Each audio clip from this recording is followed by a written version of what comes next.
burning ember on the table. Yep, and you're live. I know, eh? Hello, welcome to the THC Show.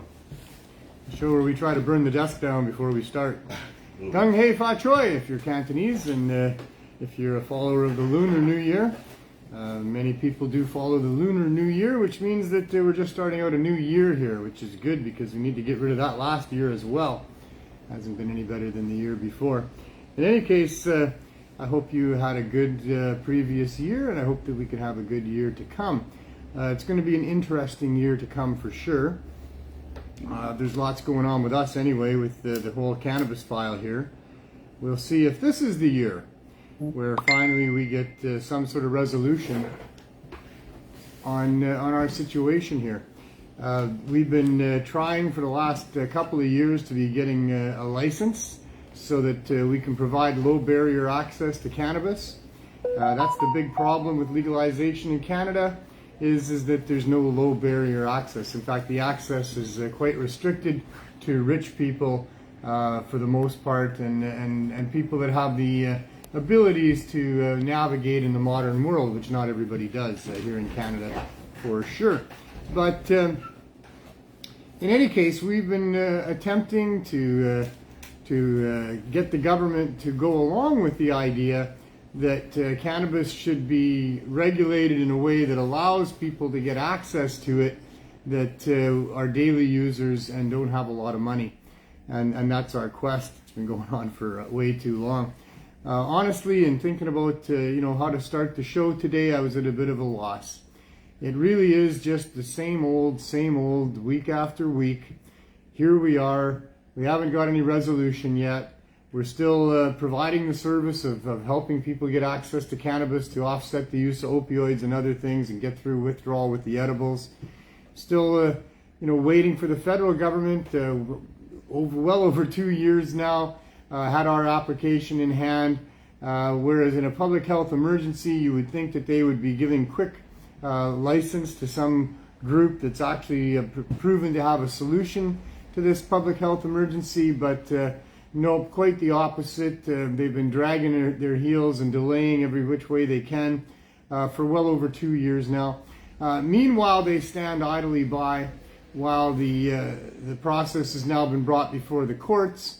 And at some point, it looks like we're going to, on the 27th of this month, we go back to court to set another date, The date that we're going to set subsequently to the 27th should be the date that we actually do set aside some court time to defend ourselves, or better yet, to put Health Canada and the federal government on trial for not having, in an expedient manner, delivered us the licenses that would allow us to do what we're doing in an even better way than we're doing it here. And instead, nope, we're just going to continue to go on through the courts. It looks like that court date won't be heard until 2024 sometime. So it looks like this year ain't going to be the year either, if that's how things need to resolve themselves, is through the courts. I'm very discouraged and disgusted that that's looking like the way it's got to go. The government continues to waste taxpayer dollars on trying to figure out how to continue this sham of legalization, where some of the rich folks are making some money off of this. A lot of people that bought stocks are losing a fair bit of money on this. The whole cannabis industry that was vibrant and entrenched for many decades before so-called legalization is still flourishing in an underground manner as they did before, because they're not included in this so-called legalization that we have here. And so that we continue round and round of the same old nonsense of stories of police interdiction on people growing plants because it's medicine and people want it, and a government that is hell-bent on not apologizing for 100 years now of this devastating attempt to prohibit the use of cannabis by Canadians. That is a failed experiment if there ever was one, isn't it? 100 years. I wonder what the total bill on that is. All the money spent on law enforcement, all the lost money by the people whose lives have been impacted because they were found to have some cannabis, or they decided to grow some plants, or they tried to make a little money on the side by middling some of that. The economic impact of the attempt to prohibit cannabis over the last 100 years has been enormous. The number one reason why there's people arrested in Canada has to do with cannabis.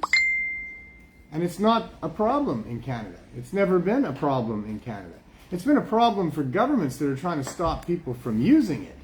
But the actual use of cannabis hasn't caused us problems in Canada at all, especially when you put it side by side with some of the more popular commodities in our environment, like alcohol. Commercial tobacco, although that's taking a popularity hit recently, though there's still a lot of people that consume tobacco, it seems to still be the counterculture thing to do. The other things that are in our environment that cause us problems. Hey, who's up there? Hey, Cato. Cato the cannabis cat. You guys want some treats? There's a lot of things in our environment that cause us problems. That's what we have governments for, is to find those areas where there's problems and come up with creative ways to solve those problems. But in the case of cannabis, there's never been a problem. There was never a problem back when the Vietnam deserters, the people from the Vietnamese War that came up here and deserted and brought cannabis with them and started a little culture that went on in Gastown here and spread throughout British Columbia into Nelson and many other places. It never caused a problem. I mean, it might be a problem for people that are trying to sell alcohol and they don't want people not buying their alcohol because they're going to spend their Friday or Saturday party with cannabis instead of with alcohol. Might have been a problem for those people. Might have been a problem for the pharmaceutical companies that were really trying to get a stranglehold on the whole idea of what it was that people were prescribed by doctors, and that everything that people went to a doctor for, there was a pill to take, to take that away or to solve that issue. And with cannabis on the scene, well, I guess the pharmaceutical companies knew damn well that cannabis is really quite the cure-all for many, many different things. As an anti-inflammatory, it addresses a lot of different things. But it's way more than that as well. It's a sleep aid. It's an antidepressant itself. It's many, many things. And so there's been a big push to maintain this immoral and unjustified prohibition for all of these years. I mean, it's been going on for 100 years. To begin with, people really didn't understand. They didn't know. I mean, it was all about mostly the border states and things that were happening internally in the United States there, where they were demonizing cannabis, and there was William Randolph Hearst owned a bunch of newspapers in the United States. He was the big newspaper magnate at the time.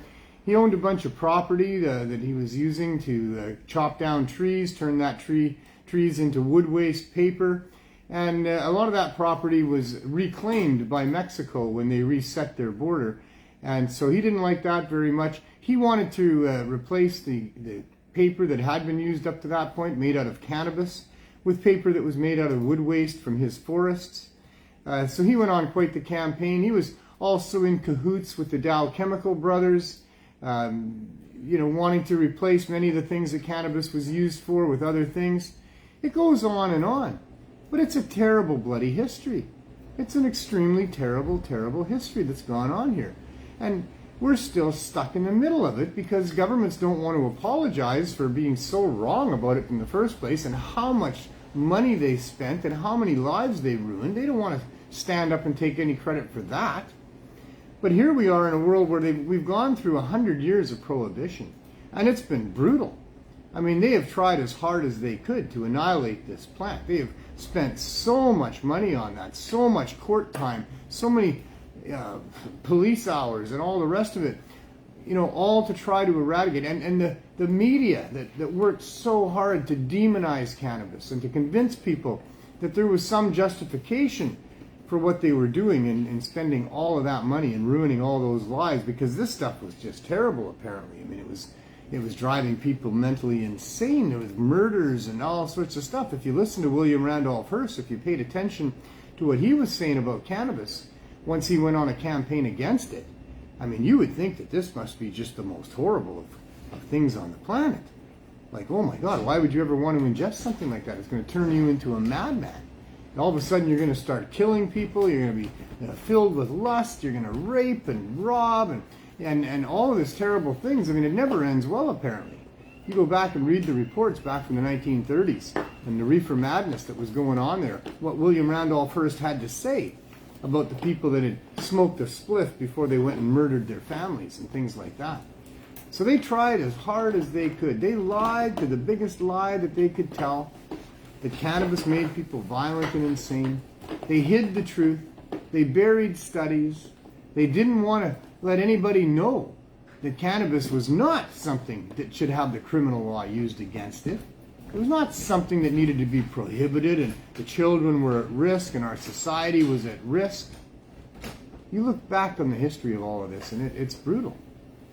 By the 60s, they had figured that out.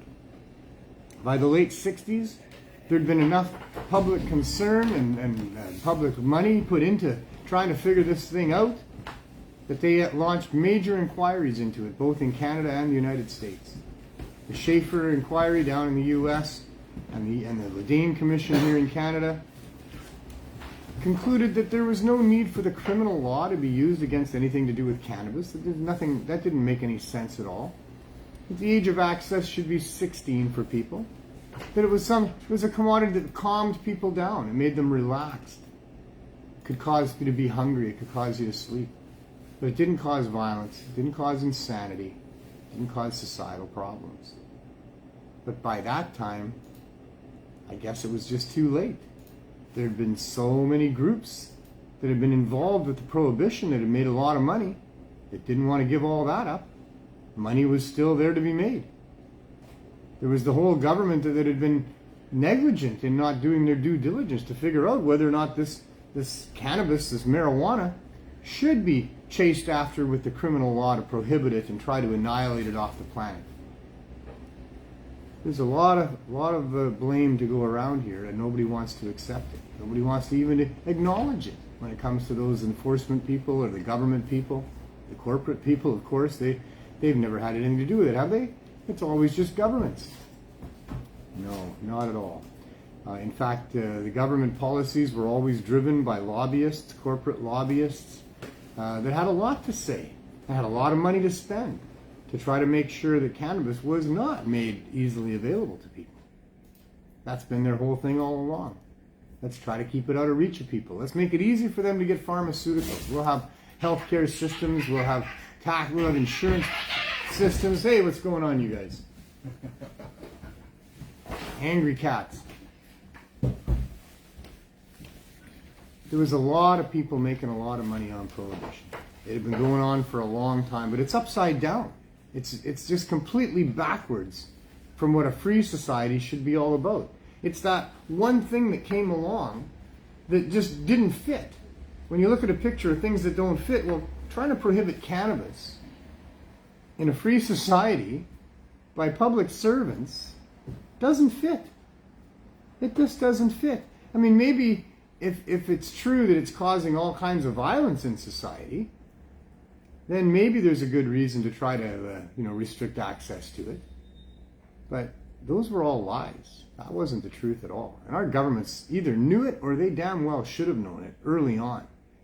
The first time they ever arrested a citizen, had some young man or young woman in their custody who was about to now go through that whole process, a gauntlet of pain and misery and shame that happens because now you're a criminal and you're in the criminal justice system and they're going to run you through the courts and you're going to have to give up your job and all the rest of that kind of stuff. The very first time that they ever had a young man or a young woman in their custody, and that was the road they were about to go down, all because they had some of this stuff.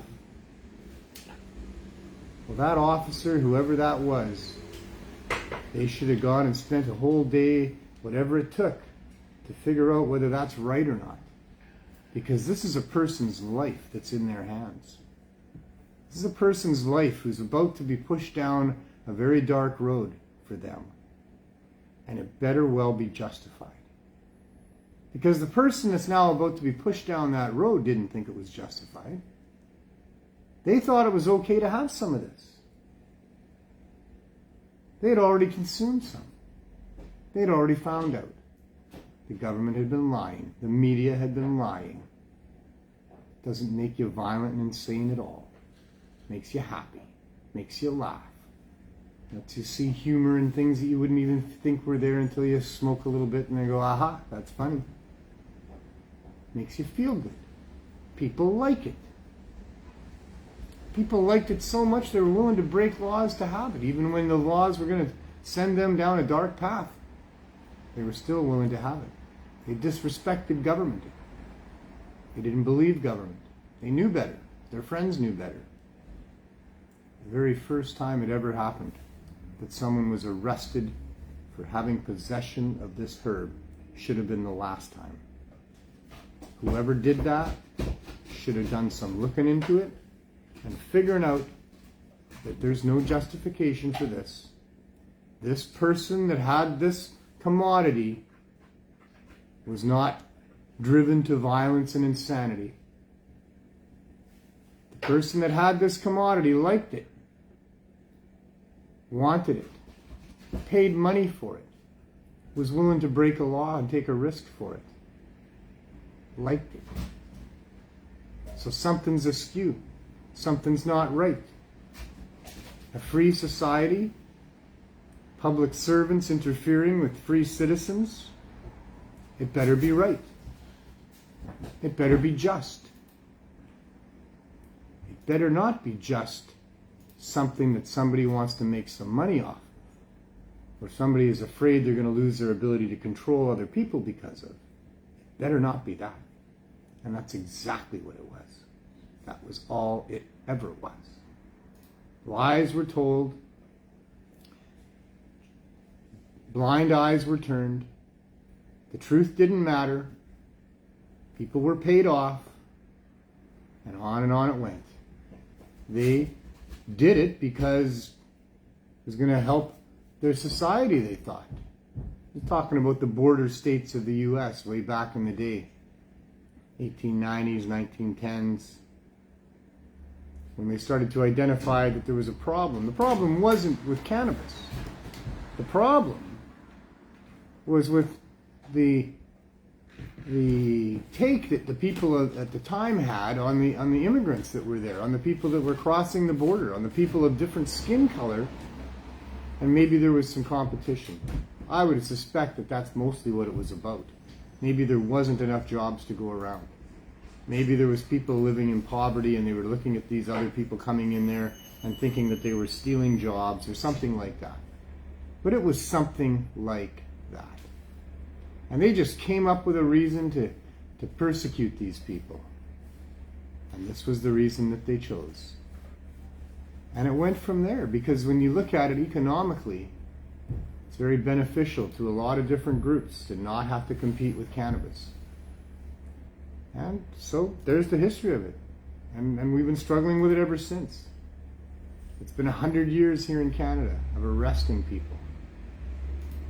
It's been disgusting. No politician, no justice minister, no prime minister, no health minister ever really properly telling the truth about it. They probably know the truth. They probably don't have to investigate it and figure it out. They probably know. But hey, they got a cushy job. Those are positions that pay very well. And if they're going to rock the boat, well, then they're going to go and get along and go along just fine and get promotions and all the rest of it. If they're not going to go along, if they're going to rock the boat, there's lots of other people standing in line that'll do the dirty work and do what has to be done, and that's what's happened. So here we go. Now my alarm didn't go off. I don't know what's going on. I don't think the volume's up on my phone at all. It's 4:19, by the way. Good thing I'm paying attention. Your producers got it. So, yeah, you know, we got less than a minute to prepare your sacred herb, and we'll all imbibe together, and we'll all think about these things, and hopefully we'll discover some truths. We'll see what's right and what's wrong, and we'll see if there's something we can do about it to affect some change. That's what we try to do here. That's the theme of the show. Truth, hope, and change. So I hope we can find some truths that result in us being able to make some changes. I think we should be able to. I mean, it is clear as a bell that they're wrong and we're right, and free citizens should not be penalized with the criminal law for having possession of cannabis. And cannabis is just a plant that should be available easily to anybody that wants it in a variety of different forms, from cheap to expensive. And the only role of government in that would be to try to encourage the use of cannabis over the use of pharmaceuticals and alcohol and tobacco and those other things. So it's 420. You know what that means? We have a brand new person to join me for the 420 moment here. I know you've a session. I know I've never seen this guy before. It's the smile. Yeah, I got my smile. Doesn't he look good? Holy smokes! Yeah. You know? Thank you to Jordan McDonald, my dentist. He did a good job. And the dentures in Abbotsford who made these things not look like chiclets. Right? Yeah. And you're still having a little bit of trouble talking. Yeah, still learning to put the tongue in the right place. Right? Yeah. Certain words. And but stuff. It looks really good on you. I'm really happy with that. Thank you very much. I think it's 420. It is. Let's spark it up. I'm going to do a dab because you're not smoking joints. Well, I am. Well, you got some gum issues or something. Yeah. So I'm going to get the stuff. Just like I brought my shoulder. Thank God for 420. Yeah. 420's coming up, actually, you know? Yeah, it is. Coming up again. Yeah, it's going to be an interesting year of 420s I think so. Around the globe as the pandemic subsides and people come back out. Yeah. I thought I was advertising at Sunset Beach, but I guess I'm not, so I'll have to have a discussion about that one. Yeah, there's been a whole bunch of changes that are still continuing to be made. We still have a couple months to go. Yeah. In the meantime, there's another one happening. There's Can of Love we should talk about a little bit. Yep, the 14th. I got a poster. You want to grab one of those posters? You want me to? Yeah, let's show people a poster. This one? No. No, up there. Up there, yeah. Gotcha. Can of Love. Great concept. Bad idea, maybe. Should be indoors, perhaps. We'll find out. Pray for sunshine. Do a sun dance. So yeah, we got the 420 Farmers Market. This is a protest against the Cannabis Act, because we need to protest that document for sure. It's all about love. There should be a lot of love in the room. Lots of love. And Canamatch should be there. So if you can get there. Forgot the money. Canamatch. Canamatch back on track. Yep. I think it's the ideal place for Canamatch. Apple app and Google app are coming up. Nice. So all of the Can of Love event and Canamatch, they go hand in glove. That would be perfect, yeah. Just gotta have the money, that's all. Okay. We'll see what happens. We will make something happen for sure. See, yesterday when I was coughing, teeth would come out. Right. Today, right. I have, I feel more secure. I've heard about stuff like that. People sneeze and out comes their dentures or something. I was at Fat Burger trying to order yam fries and 2 strawberry shakes. Boom. They decided to pop down. Wait for the lady. My Uncle Wes, may rest in peace at this point, Auntie Barbie's other half. Yeah. He had dentures, and he just loved to scare the children. Oh, by doing that. He could pop those things down and just give you the weirdest, scary face. Well, I found out the easiest way to do it is just to blow. If you blow with your mouth closed, they pop off. Oh, yeah? But unless you got to fix it in it there, right? Yeah. Well, for me anyways. Well, we're going to find out all these things as we move forward. Yeah. We'll have our own little experience with false teeth. Well, only the top. The bottom is still Actually, real. I think this should probably be the last time we ever talk about it. Okay. From here on in, yeah, that's just you. That's just me now. That's just you. Yeah. I was okay with the knee before, but now I'm even better. I think so too. Yes. Yeah. It helps. It does. You know? When I look in the mirror, I go, "Wow, that's what I used to look like." Yeah. I can see. I've seen pictures of you before. Yeah, yeah. And I've struggled with them a little bit, and now I see completely. That's you. Yeah, that's me. That's you. Yeah. So, well, that's really good. That's really good. We'll see how that all I feel goes. good. Good way to start the Lunar New Year. Yeah. Yeah. Gung Hei Fa Choi. I'm a snake. What are you? I'm a rooster. You know what? snakes and roosters get along real well. I heard that, although not so much in real life.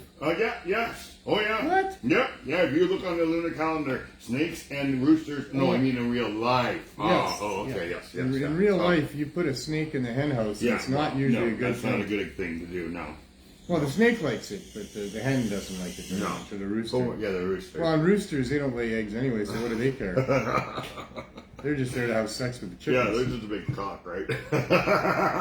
You said that. I didn't say that. Well, that's what they are, right? I guess. And any cock will do. I mean, cock-a-doodle-doo. Yeah.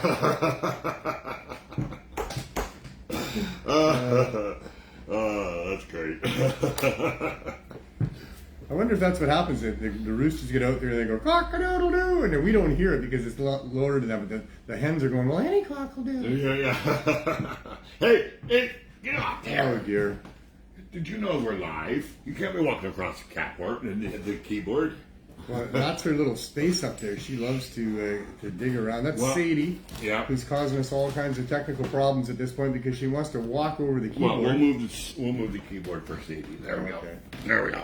Let's move that over here. There we go. Yeah, so she's not allowed on the table. No, there you go. Not that necessarily stops them. I mean, it'd be great, but I have to say, get off the table probably 3 or 4 times every day. Yeah. So it's not working. It's not working? Well, it's not stopping. Some people get a wet ball and spray. Sometimes she'll just jump real quick. Like she knows they know they're not allowed on the table. Yeah, I've got that much established. It's getting the respect now. That's the tough part. It's the thing with the prohibition of cannabis. The government says don't do it, and they give you some crazy reason, and then people being people, you figure stuff out, or you don't trust the government anyway, or somebody doesn't. One of your group doesn't trust the government. That's been going on forever. Nobody should trust the government ever. You can't believe what they say. They don't have your best interests in mind. They have getting reelected in mind. And they have what's going to happen to them if they don't get reelected in mind, and none of that involves serving our needs. So that's unfortunately the position that they're in, which just means we all understand that, and we don't trust what they say. So you look into what they say. But with the whole cannabis thing, I mean, it just caused so much disrespect for not just that law, but for all laws when that happens. When you have a law that can't be enforced, that the people don't respect, and millions of people break that law on a daily basis, that brings a lot of disrespect to the whole judicial system. There's other laws that are then affected by that, as people look at that and go, well, if this is okay, then this is okay, and if that's da-da-da-da-da-da. So it brings disrepute to the justice system. Yeah. Is the number one problem with trying to enforce laws that aren't just. Yeah. And boy, I'll tell you, the cannabis laws are just not just. No, not even close. Not even close. No. I mean, how did it even get to that point? I mean, just crazy. Because we were saying as a country, or the governments were saying, that we were basing our systems on common law. Mm-hmm. But then comes 1923, when they enact this criminal prohibition against marijuana. Well, they actually wrote down cannabis. I mean, where does that fit into common law? Well, where is it in common law about having a particular plant on you? Where is that anywhere in common law? Yeah. And if there was that in common law, well, it would have to go through all the checks and balances. So, did you do damage with that? Because that, before you can be considered a criminal, you have to have done significant damage. Yeah. Did you intend to do the damage? Because you're not a criminal. Yeah. If it was just accidental, unless you were acting like criminally negligent, or if you were willfully blind and actually profiting on a situation that if you thought about it, you'd know that people are going to get hurt in the process. I mean, those things. But other than that, the crime is really defined by having that knowledge that you're actually doing something that's doing damage and harming somebody. I mean, if you're beyond reason, if you're insane, the law doesn't apply to you. No. So calling it a crime to have possession of some dried flower tops with thousands of years of medical history behind it, that's just bringing your whole legal system into disrespect. Yeah. And then to maintain it with more lies, and to maintain it by trying to hide the truth, And all the things that the governments have been responsible for with the cannabis file for this last 100 years, this is just one of the biggest disgraces to the Western world. The fact that the European world and the Asian world has also, in many cases, adopted similar laws and policies against, people having a plant, is also bad. But I mean, here in North America, that's where I can speak for. Our governments need to be ashamed of themselves. Yep.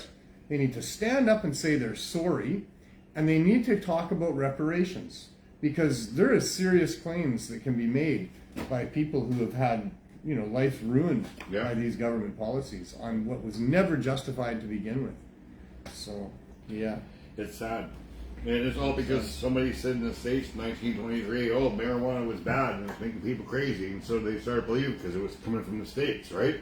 Well, it was Emily Murphy in 1923 that was a judge in Canada, one of the original suffragettes, that decided to write a book on the illegal drugs. There was mostly opiates, some cocaine, and cannabis. And so she wrote this book. She based her writings on the stories that were being told in the newspapers in the States by William Randolph Hearst. So he was there in his little vendetta against the Mexicans and against La Cucaracha, that he was including cannabis into the stories that he was writing about violent crimes. Ah, okay. So she took from those stories and kind of summarized it and said that people who smoke the dried leaves of this plant become completely insane. That was the first line of her story there, her chapter there. Wow. That they go on to commit horrendous crimes. They're provided with superhuman strength by smoking cannabis. Talk about your performance-enhancing drug. Yeah. And that they'd be filled with lust. Yeah. They would have no ethical compass. Yeah. That they would be able to be harmed and not feel any pain. That if they kept using this substance for any length of time, they would become horribly addicted. The only way to escape the terrible addiction of cannabis was through death. This was what she wrote in her little book there. So when that happened, when her book was released, well, actually it was a Maclean's article that was doing a review of this either recently released or soon to be released book. And so they wrote this little story on it in Maclean's magazine. I think it was in April or May of 1922. And it took the chapter's name and it said Marijuana, the New Menace. Oh, wow. And it just gave excerpts of this chapter in the book about how cannabis was causing all of this mayhem and violence and all the rest of it. And there was a huge uproar through the media in Canada about that leading up to it, so that big news. When the Liberal government of the day convened in Ottawa, one of the backbenchers stood up and said, "There's a new drug in the schedule." He didn't stand up and say we have a looming problem coming to Canada and we need to debate this. Yeah. They had already written down in the book that they were adding to opium and the smoked version, the Chinese smoked version of opium.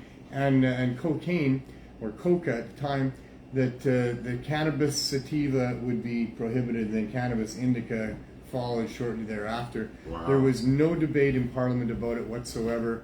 That's just how it was. That's all that was said. There's a new drug in the schedule today.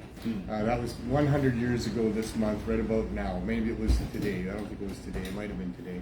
Who knows? It was about 100 years ago. Yeah, he said 2023, right? Well, it was 1923. For a while there, I had in my brain that it was January 23rd. Yeah. But because it was 1923, I suspect that I'm wrong about the date there. I don't think they're both 23s. Yeah.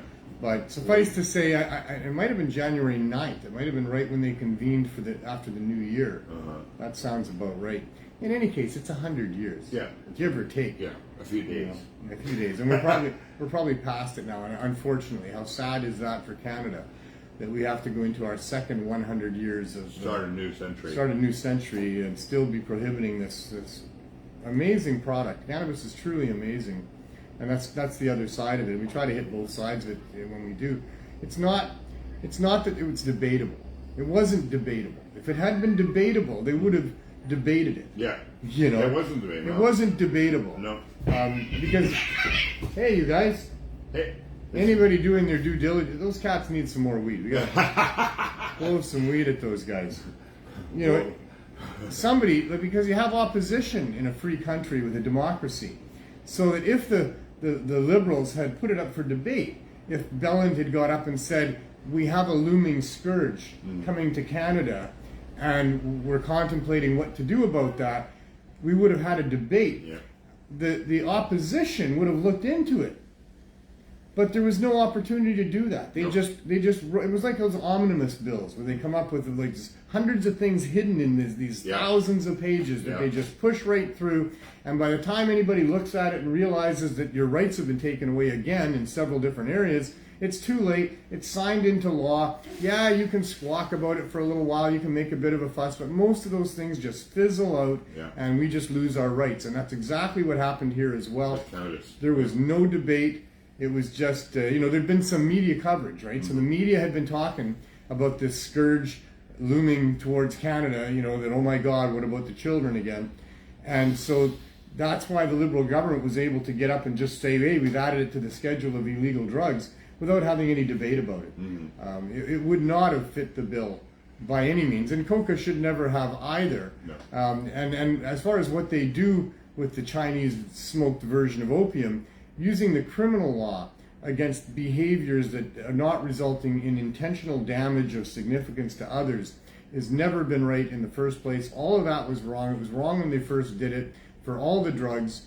Drugs should not be controlled by the criminal law with respect to the individual person in their pursuit of trying to feel better or have an adventure or do whatever it is they're trying to do. If it doesn't involve intentionally, knowledgeably hurting somebody else or significantly harming somebody else without properly considering the possibilities, then it cannot be considered a crime. It should never have been considered a crime. And the fact that it was for 100 years in Canada, not just considered a crime, but treated as a crime, and not just a crime, but the crime.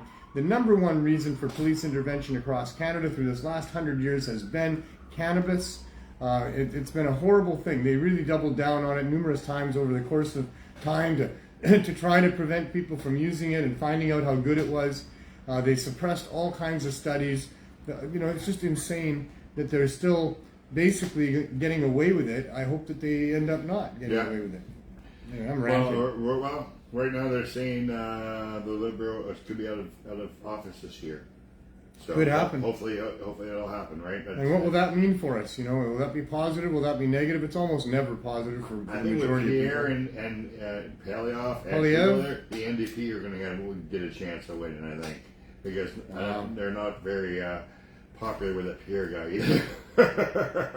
Right? Or we're going to have a three-way split and a minority government that will make another coalition, and that's where we'll be. It's hard to say. Yeah. Politics in this country has not satisfied the needs of the people by any means. It's been used to satisfy the needs of the few, the elite. The elite, and the rich. It's very sad that it went that way. Yeah. We, the people, should do something about that as best we can and wrestle back our rights and what the role of government should be in a free country. Mm-hmm. I agree. Public servants who are limited in their power, who are transparent in their actions, who are accountable for what they do. That would be a really good change to have from what we've got going on right now, where it seems there are no limits on these politicians, that the Prime Minister's office can put forward whatever edict they want, they can declare whatever emergency they want, they can literally do whatever they want when they want to do it. They don't tell you that unless it comes down to it, in which case, there you go, here we are, we can do this. Yeah. They carry on as if this is a democracy and that they're public servants, but we've all found out just in the last couple of years that that's not the case. Our dumbocracy, because of the way that it's structured, without the limits on these politicians, without accountability, without transparency, has been co-opted by the financial elite over the course of time here, the last few hundred years in Canada, and we've gotten to a state where everything is extremely corrupt. And they just pay lip service to this being some great country and all of us being free. It's far from it. Don't find yourself on the fringe of society in Canada, or you'll find out, how little you mean to the rest of society, or to the government, People on the downtown east side know that every day. They how experience much it every day. They mean to our government. Yeah. Yeah, they mean nothing to our government except a paycheck, except a way to make money off of them, a way to exploit them. These are people that have been exploited their whole life, and it continues on today with the policies that we have. And they don't even protect their lives. They just let you people like you get arrested when you're just trying to save their lives. You know, the police in Vancouver don't even carry the naloxone kits. No, I know that. Yeah, because they said they didn't have it in their budget. They didn't have it in their budget. But they're about to hire 100 cops. Right, and these things are given away for free by the box, by big box loads. They're given away to organizations all around the downtown east side for free. Yeah. You're telling me they wouldn't give a whole bunch to the VPD if the VPD would take them, but they don't want them. It's not part of their agenda for the people that they're really serving, because they are not really serving the people on the downtown east side. That's for sure. No. There's the odd. We've had 2 incidents actually in the last week here. That would counter to some degree what I just had to say there. We have a fellow here, we called him Digger for a long time until we found out his name was really Brian. Well, it might have been Keith, but he prefers Brian. We're not sure about all that. But he's a decent fellow that found himself in a lot of trouble with his mental issues because of traumas that he's had to deal with in his life. And he basically digs to distract himself from desiring the drugs. Other stuff. Okay. And sometimes he digs the middle of the road up, and sometimes he digs the curb up, or the boulevard up, or the whatever. Whatever he can. Whatever he can. He does a lot of crazy things down here. Wow. And we've managed to rein him in quite a bit over the last couple of years. He hangs around here because he likes the way he's treated here, and he's a lot more under control than he has been because of it. But he still has his moments. Yeah. And he was having one. Well, not really. Well, I mean, he wasn't hurting anybody. He wasn't acting out in any way. He was simply striking a pose on the shoulder, well, in between the parked cars and the oncoming cars. He wasn't in anybody's way. He was kind of in the lane. He was on his back, and he was kind of just like striking a pose, and looked like he was completely frozen in time. I don't know what he was doing, if he was looking through something at something, or what he was doing. But it prompted us to come and ask him if he was okay. Yeah. So he had bare feet, and it is cold out there still, for Vancouver's terms anyway. And so I asked him if he wanted another pair of socks. We've given him a lot of pair of socks over the last little while. He was the largest recipient of the tubes and dubs. Socks. Because he's here all the time, and he seldom has socks. Even though you give him socks, he doesn't have socks next time you see him. So I don't know where they're going, but in any case, so I had agreed to go get him a pair of socks. Yeah. And I come in and I get the socks, and by the time I get out, a Vancouver Police cruiser has pulled up.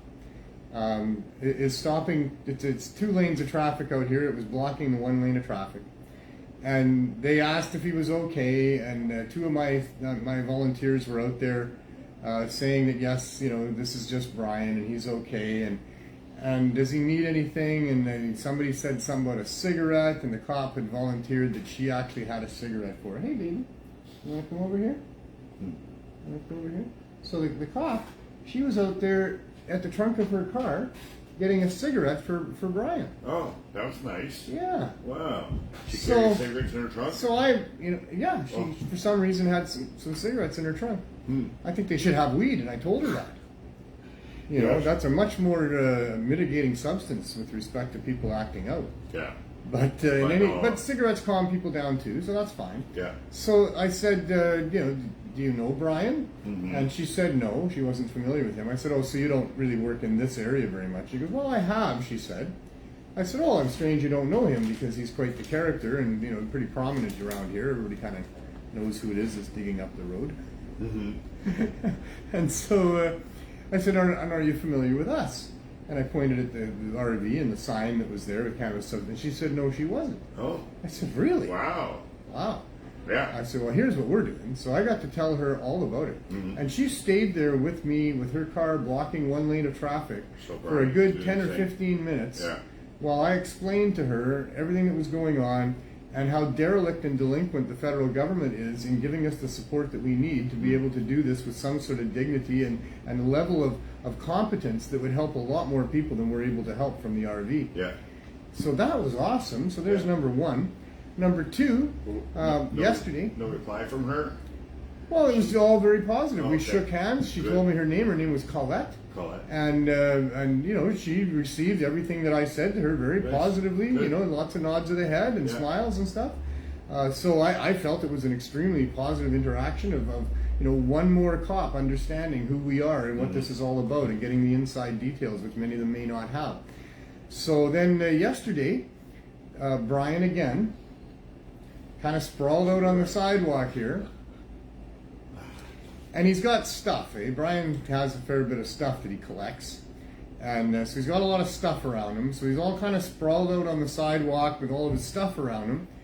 And all we realize is that a police SUV, fully marked, has turned the cherries on and is stopped right behind the RV. And we don't know why. Oh, yeah. So I get out right away. Yeah.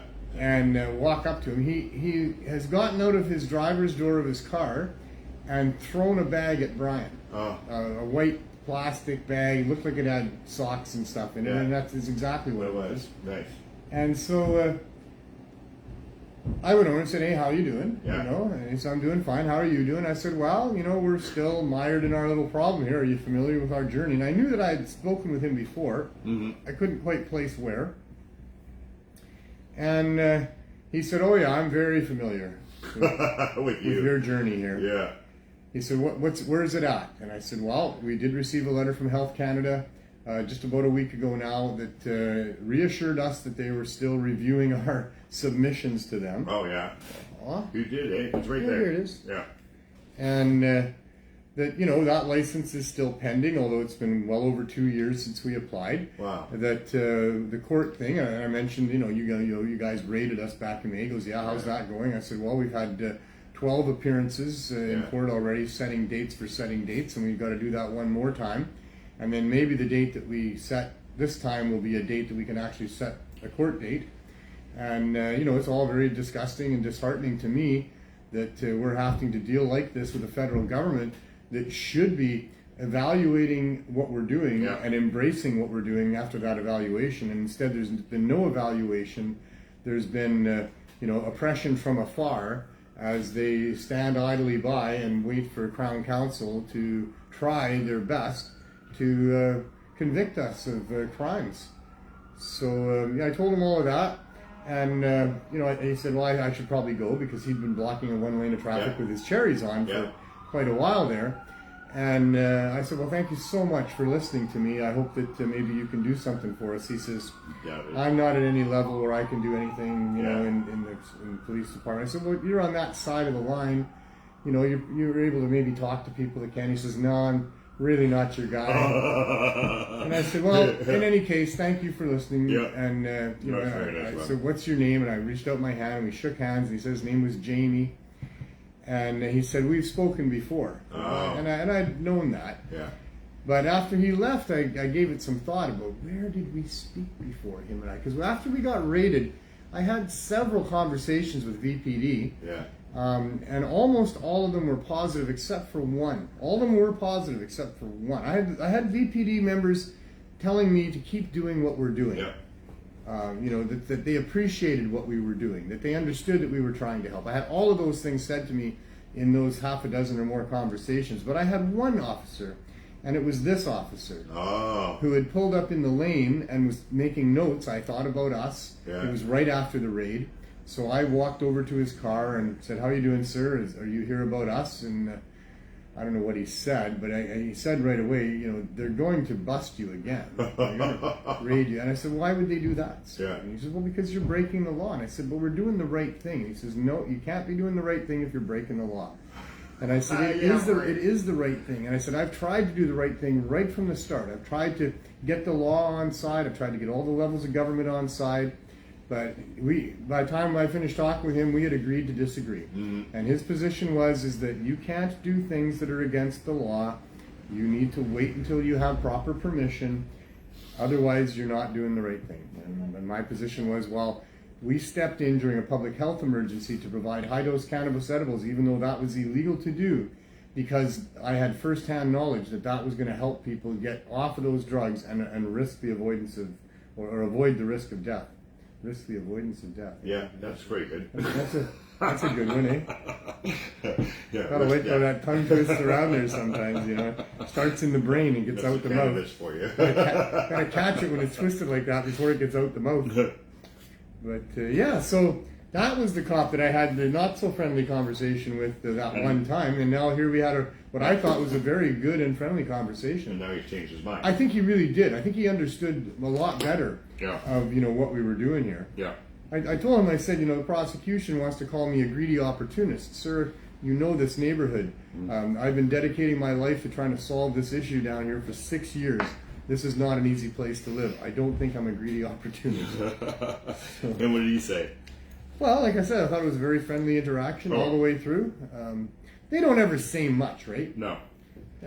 They can't tell you much. I mean, like I said, I did have some cops tell me to keep doing what I'm doing. Yeah.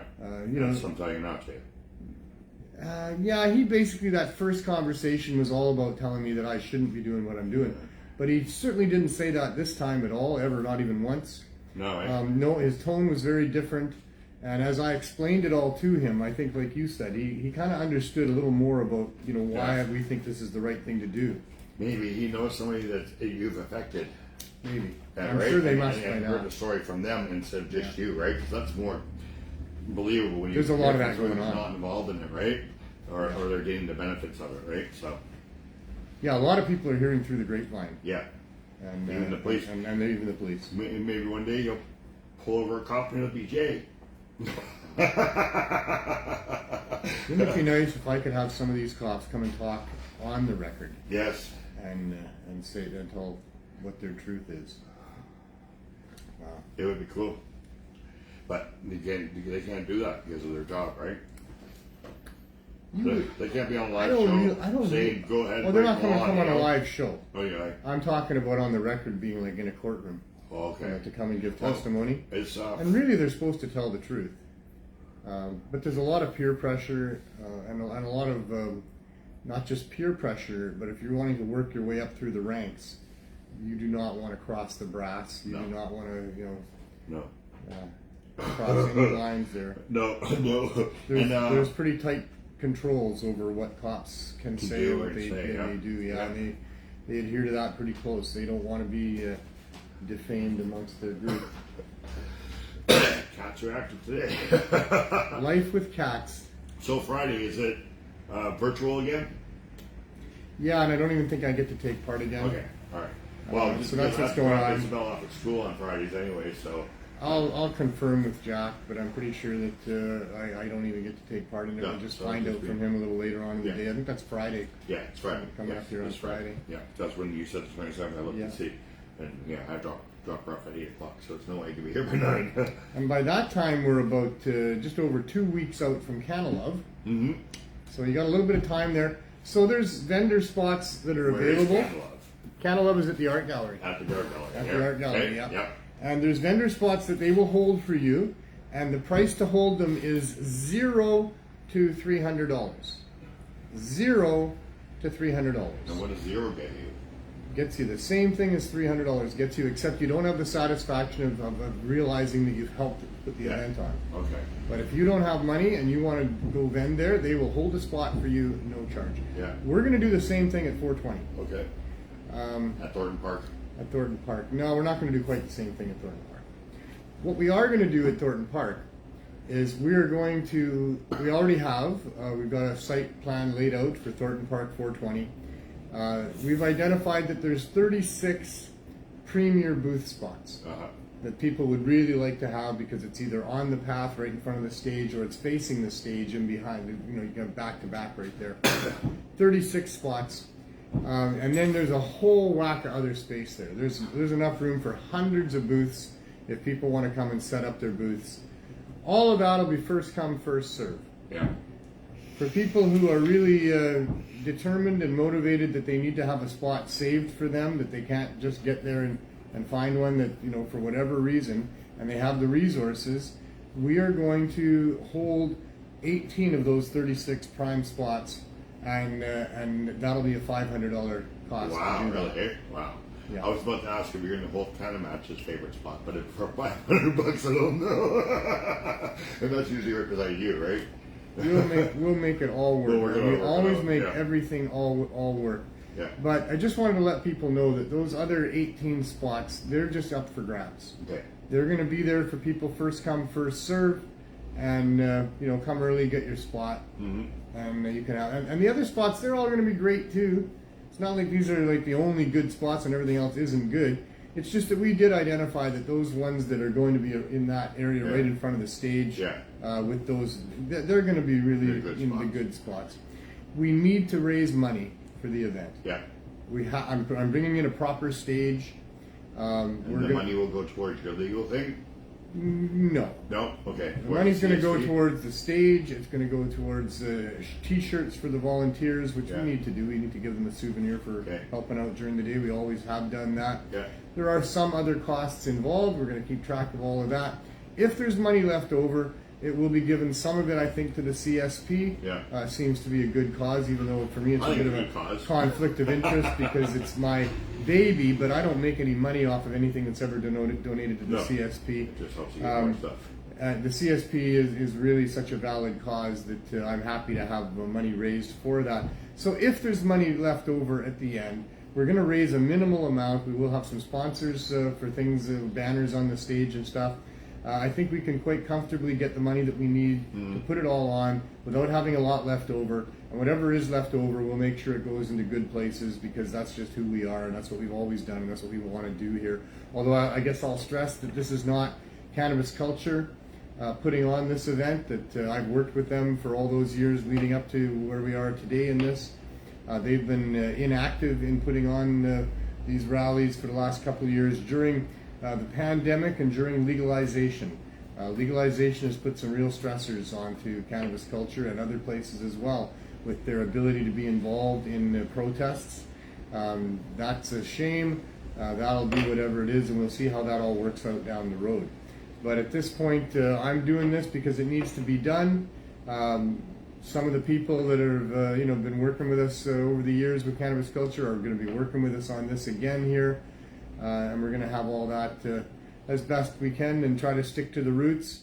I'll see if I'm able to duo cannabis. If not, we might have a recording. Maybe I'll get other people to sing it this year. I'm having trouble with my throat. Yeah. I've mentioned on other shows that I'm having problems swallowing. Yeah.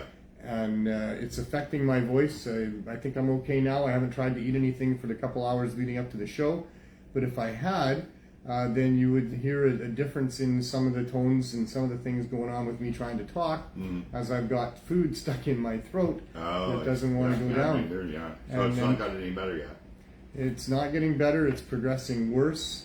I'm on a waiting list to see a gastroenterologist. I called yesterday to my doctor's office to see if they can put any pressure on them to speed it up a little bit. This is getting serious. When I do try to eat, I can get a few bites down and then it builds up.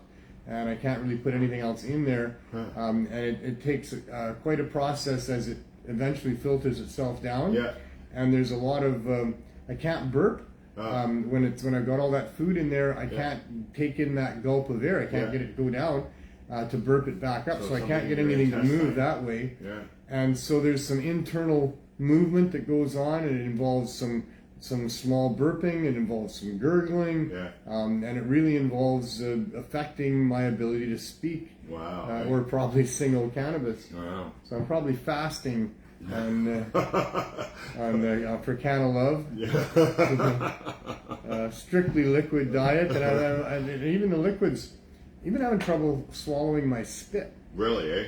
Wow. Yeah, it's not. Is that a mental thing? Because No, I don't think it's mental. I don't know. I don't think so. Everything's connected mentally. Yeah, mentally. Right? Yeah. But you could have something going on in your intestine that's not allowing the food to flow through. Well, it's in my digestive tract. Yeah. So I've probably got diverticulosis. Oh. Diverticulitis. No, diverticulosis is where you have food that gets caught in little sacs that form in the side of your digestive tract. Diverticulitis is when those food items rot, which they do. Yeah. And if they rot and then cause inflammation, now you've got an inflammation that's called diverticulitis. Okay. So I think I've probably got diverticulosis going on. Yeah. There's also dysphagia, which is where a person thinks that they've got food stuck in their throat, but they really don't. Yeah. I'm here to tell you that I don't have dysphagia. That is actual food that gets caught in my throat. I can taste it. I know it's there. It's not dysphagia, despite what the one doctor who was dealing with me was convinced he needed to rule out first by putting me on months' worth of medication to try to prevent the production of stomach acid, which would somehow affect the dysphagia and it would go away. And I told him right off the bat, that's not what's going on with me. I've already done my research on this and I know, but still that's what he did. And then eventually put me on a waiting list to see a gastroenterologist. I'm also apparently on a waiting list for a barium swallow, which is a difficult thing to do. It's a radioactive chemical that they put in there, so that it's created back east or however they get it. They mine it or create it. I don't know what they do, but they ship it out only one dose at a time. Apparently, they don't want large amounts traveling across the country. I don't know if any of this stuff makes sense. I didn't make this stuff up. That's what they're telling me. I just don't have any way to really verify it or not, but that's what the doctor was telling me, is that it's a long process to get some barium here to do a barium swallow. So that hasn't happened either, and I think he was going to oversee that. But because I went back to him and said, look man, this is getting bad. I'm really having a hard time and I've lost a fair bit of weight.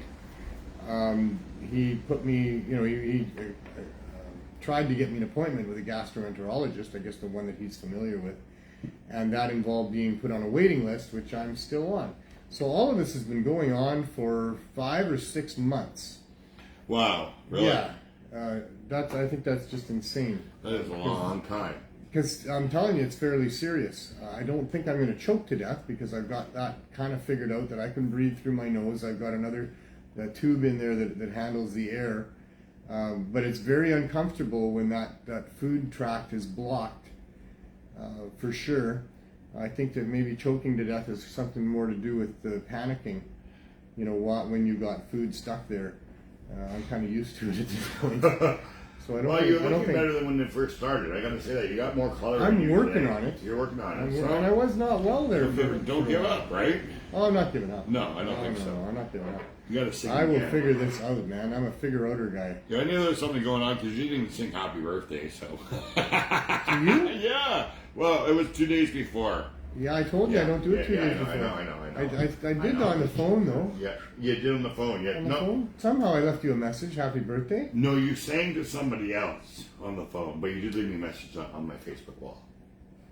I don't think you sang to me. You didn't sing happy birthday? Well, you did. I did. Carly. No, I think you sang to Carly. Well, it was Carly, and I called you from Carly's birthday party. That's when you sang. I did sing to Carly, yes. But I also... Hers is 7 days before mine, so it wasn't mine. Wasn't yours? No, and actually hers and Michelle's chorus are the same day. Ah. Yes. Oh, I'm really sorry. Man. Well, that's okay. I could do it, posthumously, but it's a long time ago. We got another year.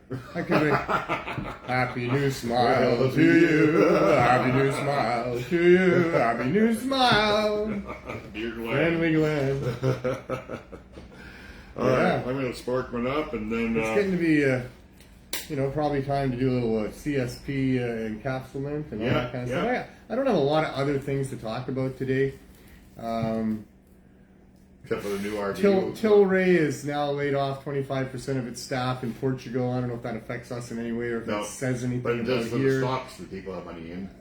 Maybe. It might affect them positively. It might. Less payroll. According to Tilray, they're not downsizing, they're right-sizing. So they were wrong-sized to begin with, I guess. And Portugal's legal. Right? Portugal has legal structures for allowing the use of such things. Yes. I wish I was a better expert because I don't like talking about things I'm not an expert about. Well, I have some understandings about what they do in Portugal. Yeah. They still consider drug use to be a mental health issue, and that they want people to go into treatment for it. Yeah. They don't treat it like it's a criminal offense at all. You get a ticket and you have to go see that person. Yeah, and I think you have to justify your cannabis use. I think you have to report your cannabis use to some authorities. If you're using too much too often, then it can be a problem. And I might be wrong about all this, so please correct me if I am. I'll do a little more research into the current state of affairs in Portugal. But they don't use the criminal justice system on drug users the way that we do. They try to get them into treatment. They try to get them into treatment.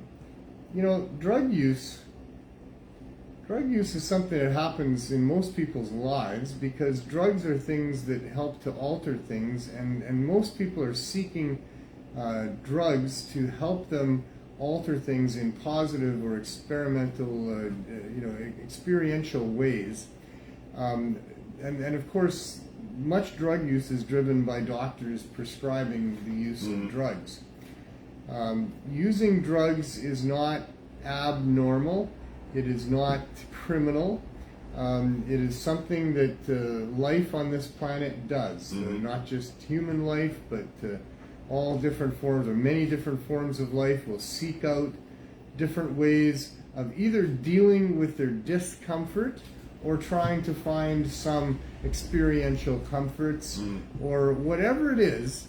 Drug taking is a natural, normal thing that most humans do at some point in their life, be it through experimentation during adolescence, or be it through doctors prescribing to deal with pain, or mental health reasons with antidepressants, or so many other things. I mean, you go to a party and there's drugs there of all different sorts. Alcohol is very prominent, but so are a lot of other things. There's all sorts of reasons for people to seek out drug use. I mean, maybe they've got some mental health issues, maybe they've got some, addiction issues, some pain issues. So doing drugs is not a criminal, abnormal, unnatural thing to do.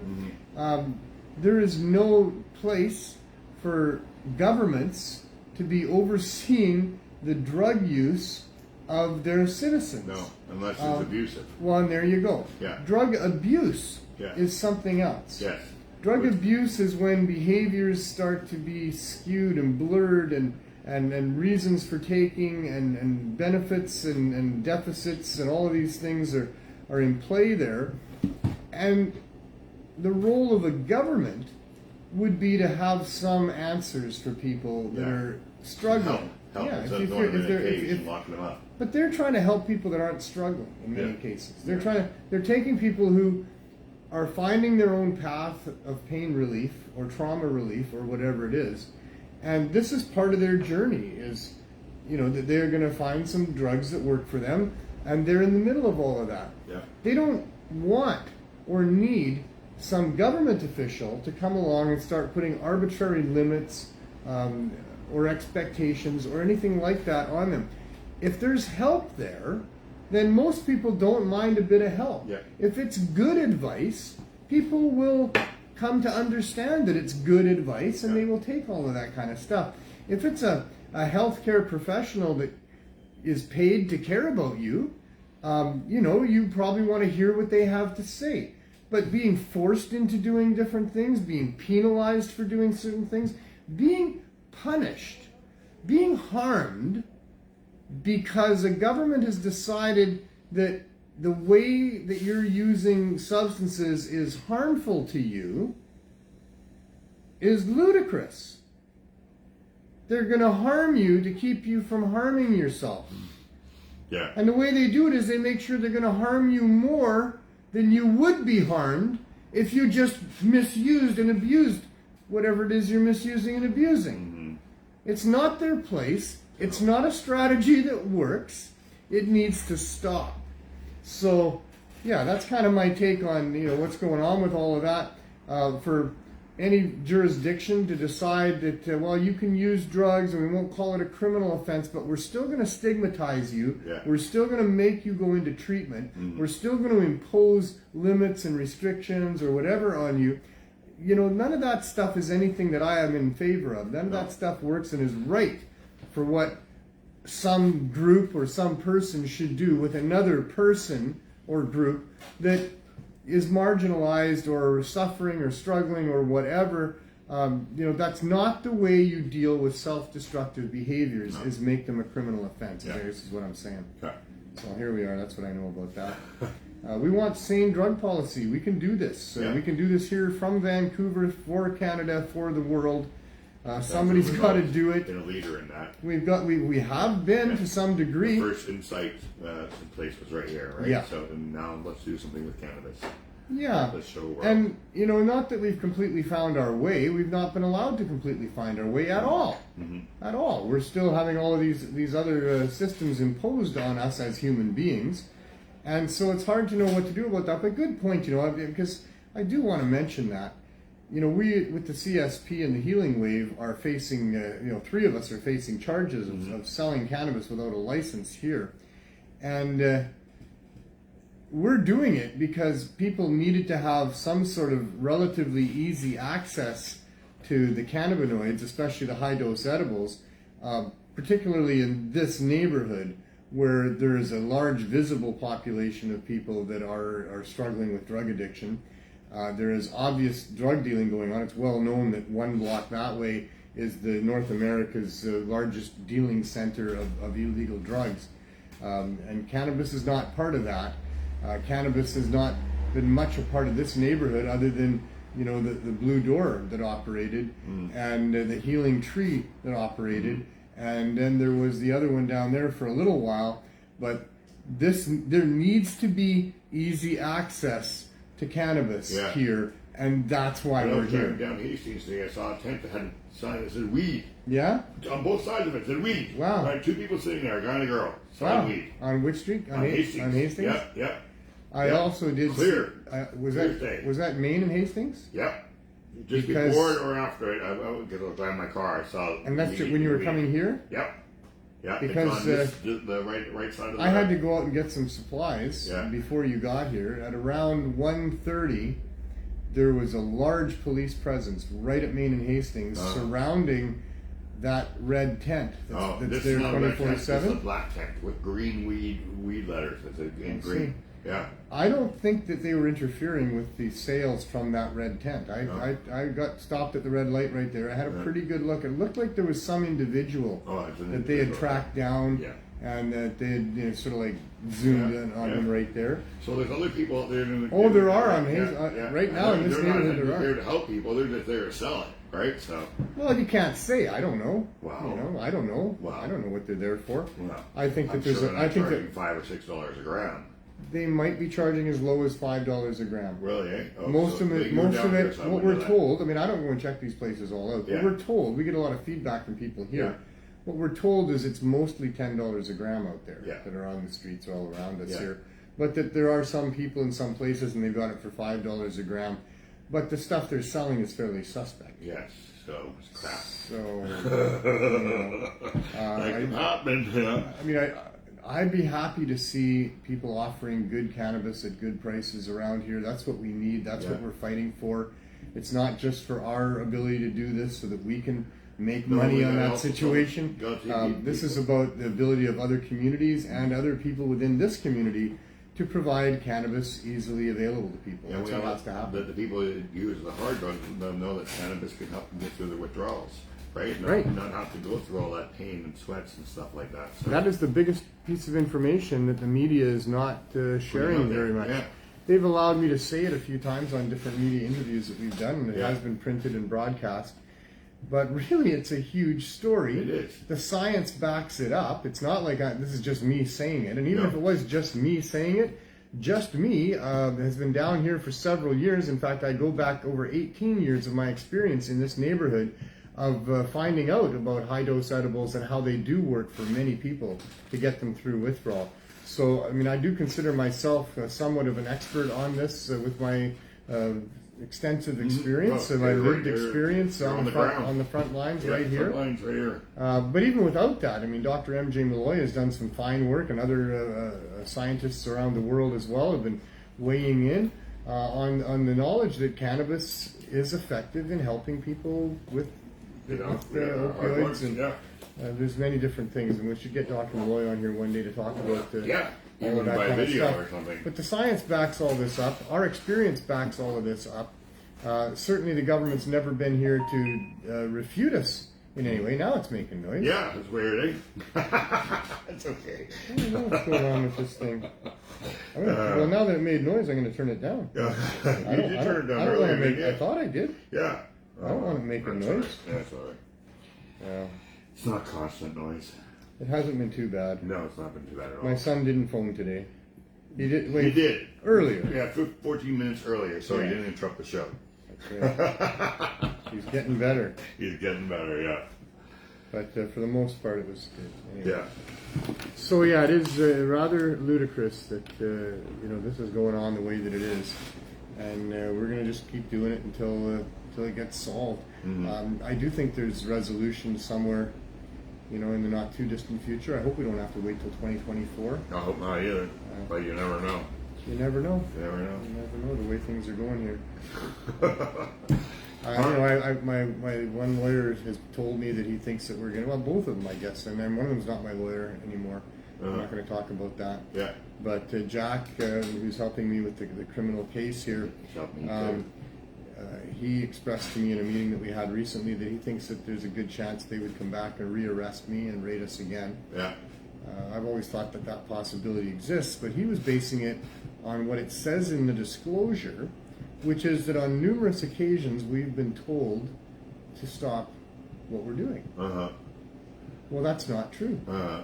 And that's all it says. It doesn't give the specific moments in time, at this time and this date this was said, although I'll tell you there was one time on a particular date in November of 2 years ago where Candace Murphy, who was in charge of the downtown east side VPD cops, in discussing this issue with me on the phone after the VPD anti-vending unit had seized our product from the RV 2 weeks after we moved out of the store and into the RV. And in that conversation, which went on for quite a while, and I was explaining to her about what we were all about and how we did all of this and how long it had been happening, and I was very, very clear and made very sure to express to her that we had to keep doing what we were doing here at this point, because after over 3.5 years, we had a number of people, actually hundreds of them, that were relying on us to provide them with what they needed, and without us they wouldn't be able to find it properly, if at all, and without it many would be put at risk of re-entering the poison drug supply. And we had that eloquently written down into letters in support of us, both from Dr. M.J. Malloy and from Professor Zachary Walsh. And I had all of that, and we had that conversation, and at the end of it, she hummed and hawed all the way through it very nicely and sympathetically. And then at the end of it, she says, well, Neil, we're very sorry to hear about all the troubles that you've had in trying to get Health Canada to give you a license, and we really hope that you can get those licenses. But until you do, you're going to have to stop doing what you're doing. And that's what they're probably referring to. And I said, excuse me, you didn't hear what I said? Yeah. You missed all that about how we can't stop because people will be put at risk of death? Yeah. And I can't imagine, you didn't just say that to me. You didn't, did you? And she says, yes, we did, and yes, we're saying it, and you're going to have to stop doing it. It's against the law. And I'm like, no, I can't and I won't. And she got pretty upset about it, and I got pretty upset with her. And I said, she says, we're going to come and arrest you if you don't stop. And I said, well, you do what you have to do, Candace. I mean, I can't stop you from doing what you say you have to do. I'll tell you what I have to do is keep doing what we're doing here. And I'll tell you something else. You arrest me, that's not going to stop it. Because there's going to be 10 people lined up to take my place to make sure this keeps going. And you take our vehicle, we'll have another one back there by the next day, and if not, we'll do it under tents. You will not stop us. You cannot stop us. And why would you? And she hung up the phone on me, and she said, the VPD at 5:45 on September 20th, whatever it was, or November 20th, whatever it was, are telling you to stop doing what you're doing. Oh, wow. That is when they told me to stop. Yeah. We had a disagreement about that. We agreed to disagree. Well over 1.5 years goes by. We were raided in May, so it had been a year since the previous November that we had that. November, December, January, February, March, April, May. So 1.5 years later, I had heard nothing from the VPD. We'd had no conversations from them, despite the fact that I would like to talk to them, and I try to every time I see them. They don't want to talk about anything. But 1.5 years later, we get raided by a VPD department that had decided several months before that they should launch an investigation to see if we were selling cannabis without a license. That took him a year and a half. A year and a half after she said, you know, we're gonna arrest you, they did come and arrest me. A year and a half later, Operation Blaze. Yeah, that's it. Operation That's your new Blaze. nickname. Funny name, you know. Blaze. Blaze Magnuson. That's who I am. I'm Trailblazer. Neil Blaze Magnuson. Yeah. Speaking of blazing. Yeah, blazing. It's about time. All right, I should get back to my producer job Should you? there. Yeah, thank you, man. I don't know if we're done. Yeah, done? Okay, well, I don't we're know. not Well, done. we might Well, be. I don't know. That pretty much tells that That's story. You. Yeah, I'm looking at 5:20, so it's pretty. I'm kind of watching too a little bit. You are, right? Okay. But the point is that I have not been told to stop. No. When they raided us in May, they did not tell me to stop. I was not given any conditions along with that charge. They seized my RV. We put a tent up right away. We operated 8 hours a day, 7 days a week under that tent for over 2 weeks. And then they gave me the RV back. They didn't give me the RV back and say, well, Mr. Magnuson, we're going to give you your RV back, but don't you be parking it where it was. Don't you be using it for what you're using it for. And you got to stop doing what you're doing there. Yeah. No, they did not. They did not. They did not. They did not. They did not. In the conversations I did have with VPD after that raid, I had several VPD officers tell me that I should keep doing what I'm doing. Yeah. Yeah. So Too bad you I have not been told to stop. So I'm not expecting that they're going to come and rearrest me now on a breach, because that's what Jack says it would be. Yeah. That it would be on a breach of conditions. Well, I was not given any conditions to stop. I would not have signed any piece of paper accepting that. I would still be in a jail cell right now had that been the deal. Yeah. I will not do that. I think the breach is keep the peace and be a good behavior. I'm doing both of those things. Yeah, but if you're breaking the law, not in their eyes. Breaking the law in this ethical human Canadian citizen's opinion is the right thing to do. People's lives are at stake. I cannot ethically stop doing what we're doing. No. We started this. There was no licenses to apply for. I got complete approval from the organization that is funded by government, that understands the issues here on the street with people dying. I had full cooperation of their board to enter into a collaboration with them and start handing out high-dose edibles. That was the right thing to do.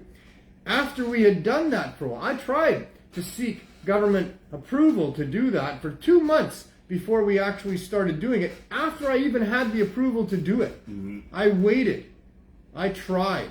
We did our best. Could not get the government to actually give us approval in any form. So we just started doing it, because waiting any longer would have killed somebody else. Yeah. How many people died in the 2 months before we started doing it while I waited for government to give me approval in the first place? We couldn't take any more, myself and Van Du. It was not just me. I had pressures on me from Van Du to get this going, to do this. Their people were dying. So that's why we did it without licenses, because there was no licenses to apply for.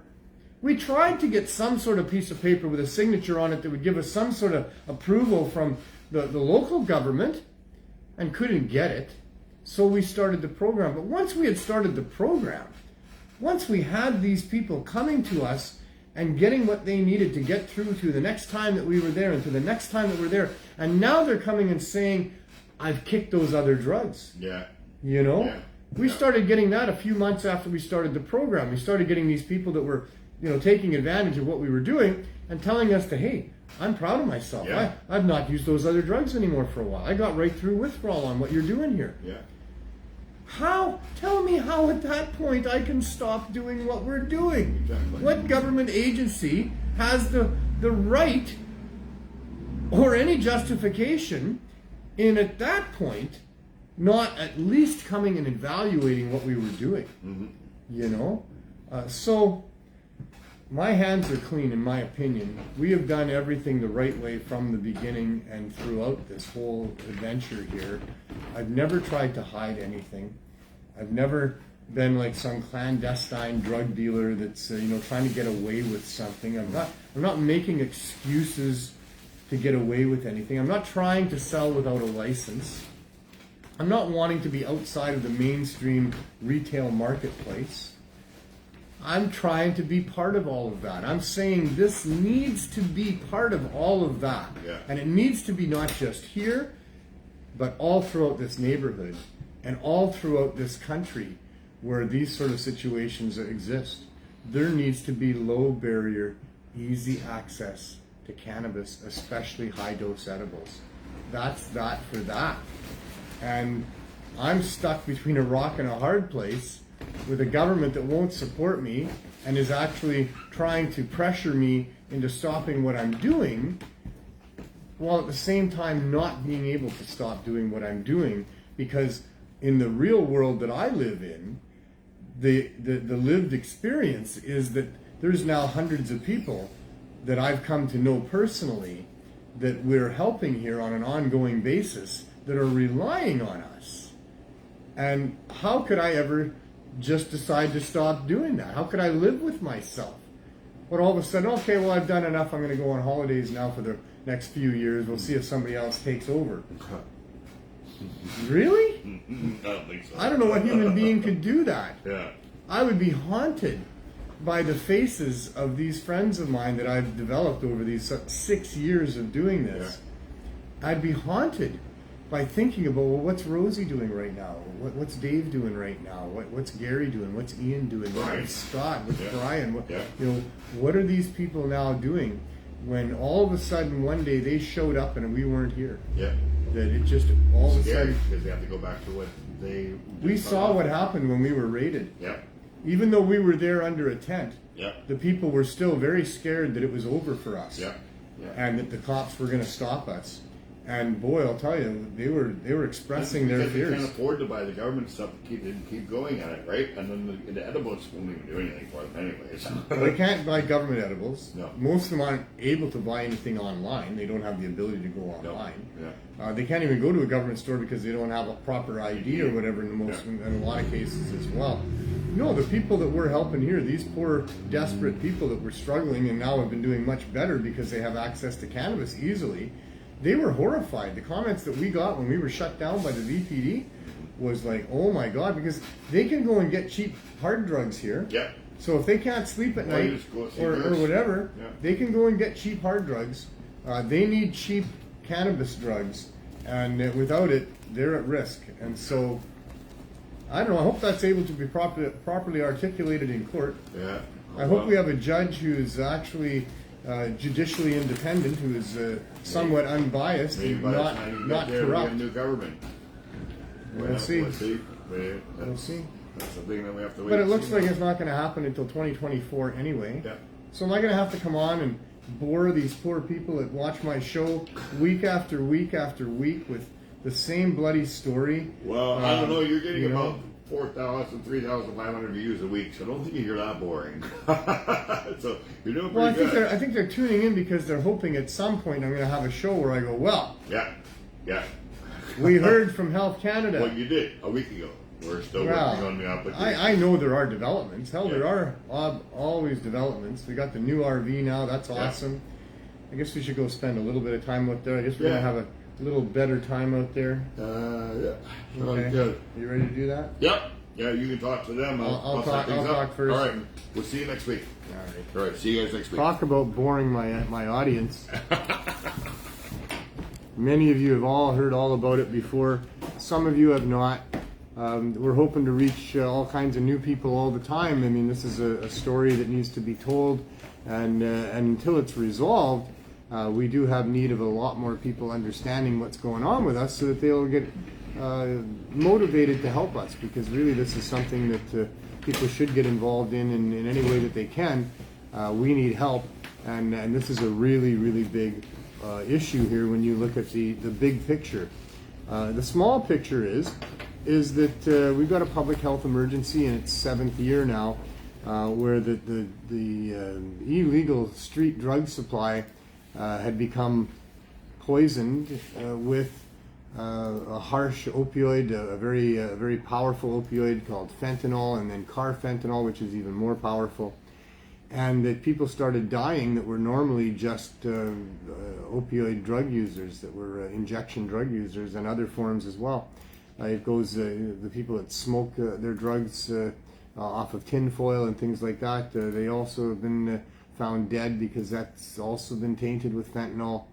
It's a horrible scourge that has again reared its ugly head. We had this go on back in the late 90s with China White, very, very powerful. In fact, it may well have been the precursor to fentanyl.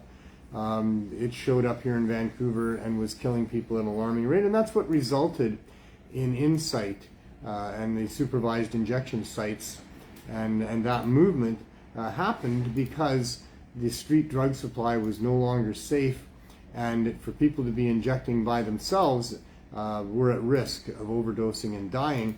And so the community here on the downtown east side of Vancouver did what they had to do in protecting their citizens and providing spaces where people could come and do their injection drugs and be supervised in doing them, because the supervision meant that when they were fatally overdosing, they wouldn't fatally overdose. The intervention could save them and bring them back.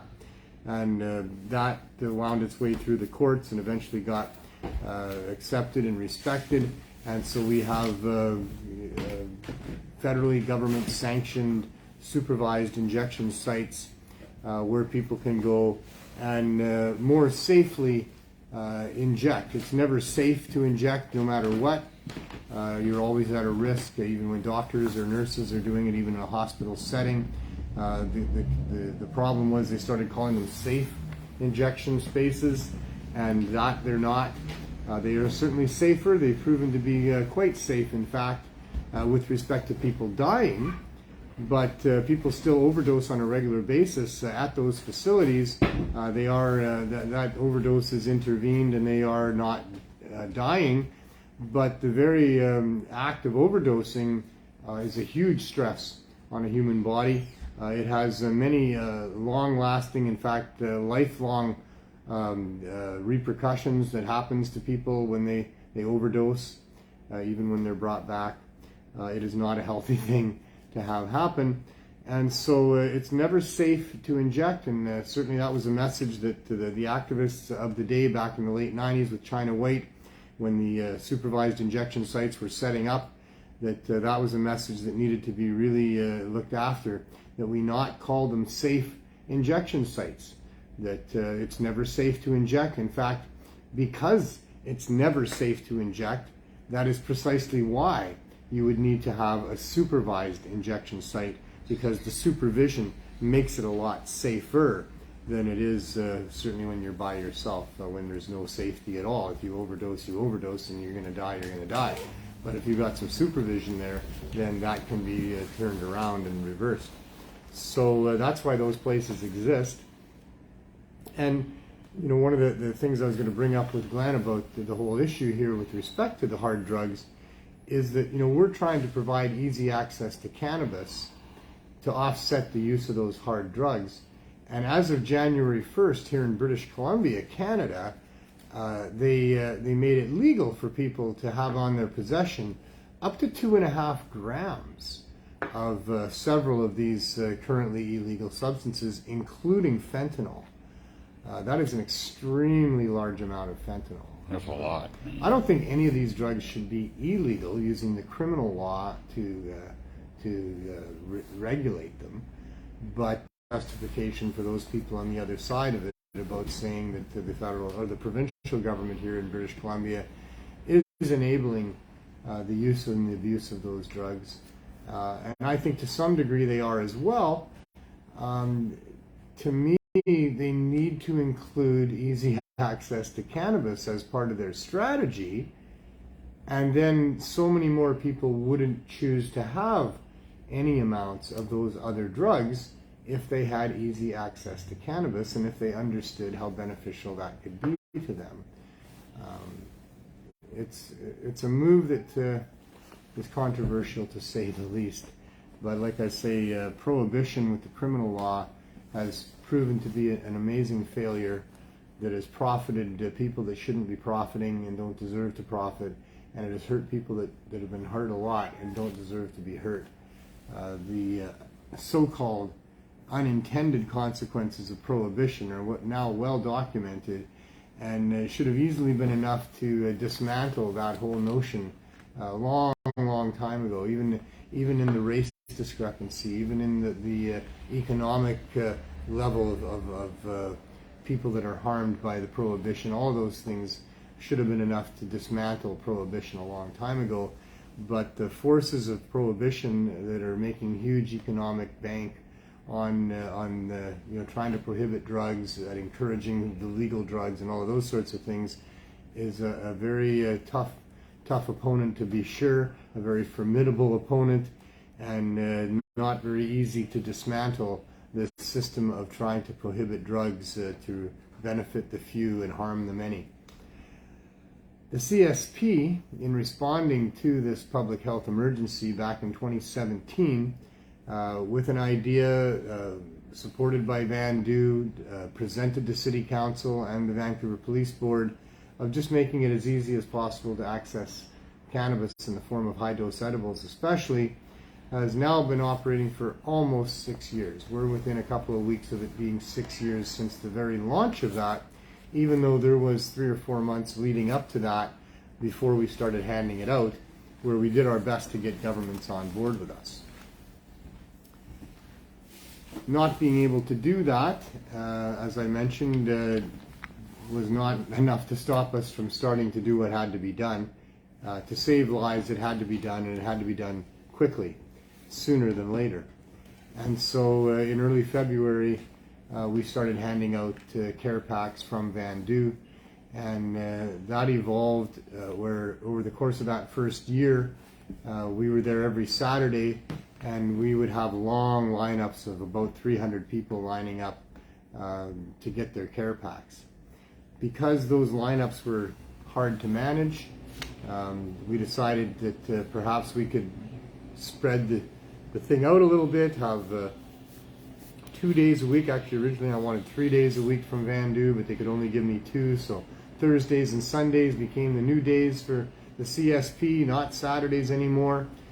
But it didn't really disperse the lineup. All it did was made everybody come back twice a week. And so we still had the same issues with the lineup there. But in total, we were there for 3.5 years. The first 2.5 years is how long it took for City Council to finally pass a motion saying that they would support low barrier access. And when we met with the city, because it was our program that spurred that motion, we met with the city and had a good meeting, decided that what we needed to do was get our program into a storefront, and then that they would support us, and that's how it would all work. So we went and got a storefront. We kept up our end of the deal, and in good faith we opened that store as we said we would, complete with our new model of a collaboration between a for-profit dispensary and the CSP, in a way that would allow the CSP to be free from liability, but at the same time allow it to be supported and continue to survive. That was not accepted by City Hall in the end, because their licensing department insisted that we have some sort of provincial licensing, which was not possible, not part of what the provinces are able to do within the Cannabis Act.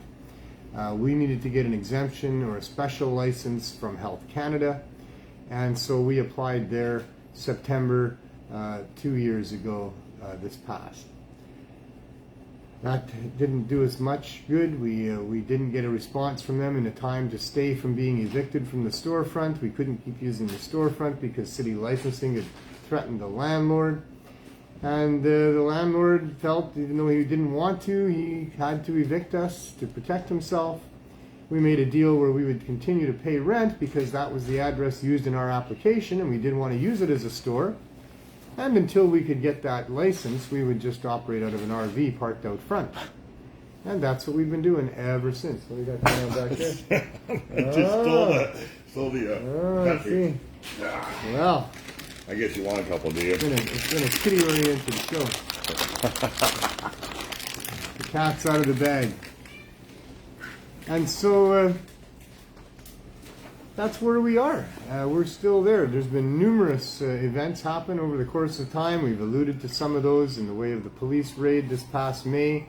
The RV was firebombed back in November. We don't know why. But we didn't stop. We got another one, and now we have another one. And, we're still doing our thing here. We haven't had any other incidents like that, which is great.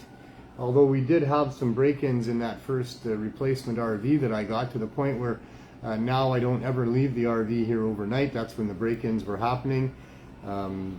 So we park it off-site and bring it in every morning. But we continue to do what we're doing because, like I mentioned, we kind of have to, and people rely on us, and we're proud of ourselves. This is something that all of my volunteers, all of my staff, myself, the donators, everybody that helps us, we all know what we're doing here is the right thing to do. We are not a bunch of criminals that are ashamed of ourselves and need to be punished for anything. Quite the contrary. And so this happy, beautiful band of lawbreakers is moving forward, trying to get the laws to catch up with us. Those dinosaurs in Ottawa who don't understand at all, but really what's going on is they're corrupt and being swayed by the almighty dollar and by powerful people who want more of the money that they've already got. That's what's leading the charge here on their end. And on our end, we're just going to continue to do what needs to be done until somehow justice wins out and right wins out over evil. And I believe that's going to happen. But it's going to happen, because enough people keep at it. I mean, if we just decided to go away and if I just decided that we should settle for the legalization that we've got and be happy that probably 40,000 people aren't going to be arrested now, in Canada that otherwise would have been on minor possession charges of cannabis, then, this is what we would get. This is the legalization they would continue on with. In fact, they would build layers and layers of entrenchment on top of this, where all of these licensing fees and all these taxes are benefiting government, and all of the licenses that are given out are benefiting the rich and the powerful, and the poor people and the sick people are still left out because they can't afford the cannabis at the prices that those people are going to charge to make their billions of dollars off of us. This will continue to happen if we let it happen. If we just sit back and say, well, there's nothing we can do about it, or it's bigger than me, or they're going to do it anyway, or whatever, then we lose and they win, and the future doesn't look very good on all fronts because of it. If we decide that every one of us is important, every little bit of help helps, to the point where at some point we can put together, all of us working together, can build a mountain of information and encouragement to do the right thing, and we'll reach critical mass one day. And the media will start to cover us, and the politicians will start to do what it takes to support us. And maybe if we all do that, we can get low barrier access to cannabis stores where anybody can go in there and get good grades of cannabis for the same price as your other fruits and vegetables in the grocery store. And for those people that want real kick-ass amazing cannabis, there's all sorts of fancy specialty stores for those people as well. And then we can move forward and try to tackle some other things. But until we get proper, reasonable access to cannabis, and until they stop all of the time, energy, and money that they are wasting of ours on trying to prop up a cartel's monopoly that is exploiting the populace, then we're in trouble as a people. We need to do this. We need to start here. There is nowhere else to start. There's lots of places where our rights have been infringed upon and taken away, and all those things need addressing. My goodness, we need proper housing for people. We need to stop criminalizing the poor. There's a lot of other things that need addressing, and we won't be able to address any of it in any reasonable way as long as there is not easy access to cannabis. If you don't have the right as a human being within the society that you're living in to go and access some dried flowers from some farmers that would love to grow some nice stuff for you and give it to you at reasonable prices, if you can't do that, then you can pretty much kiss the rest of your rights goodbye, because that is the most glaring example and the most opposite example of how we are not free.